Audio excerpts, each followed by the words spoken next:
हम करेंगे हर मजलूम की हिमायत। अस्सलामुअलैकुम, मैं हूँ हुरैन फातिमा और आप देख रहे हैं हिमायती न्यूज HD चैनल। नजर डालते हैं आज की अहम खबरों पर। सांगड़ डिस्ट्रिक्ट रिपोर्टर मोहम्मद वकार भट्टी। सांगड़ न्यू सोसाइटी की दरीना सड़क तामीर, MNA नवीद डेरू और समाजी रहनुमा मोहम्मद इशफाक भट्टी की काविशें रंग ले आईं।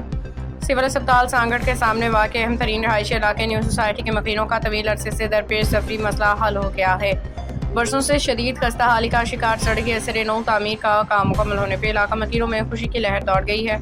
उन्होंने इस दरीना मनसूबे की तकमील पर गहरे इत्मीनान का इजहार किया है। मुसलसल जिद्दोजहद और तामीरी काविशें तफसीलात के मुताबिक न्यू सोसाइटी की सहम सड़क की मंजूरी और तामीर MNA नवीद डेरू की खसूसी दिलचस्पी और तरक्याती काविशों से मुमकिन हुई।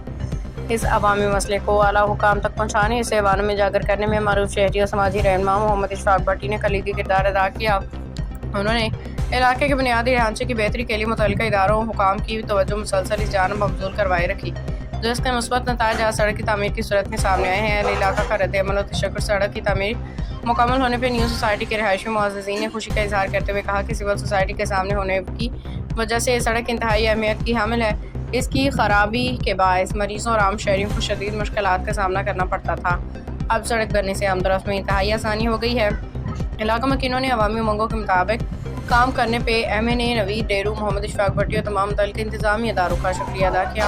उन्होंने उम्मीद जाहिर की कि मुंतखब नुमाइंदे और ज़िला इंतजामिया आइंदा भी शहर के दीगर बुनियादी मसाइल और अवामी फलाह बहबूद के मनसूबों पर इसी जज्बे संजीदगी से काम जारी रखेंगे। खबर रहिए हर जगह हर वक्त, जानिए मुल्की और गैर मुल्की हालात व वाक़यात यकीन के साथ।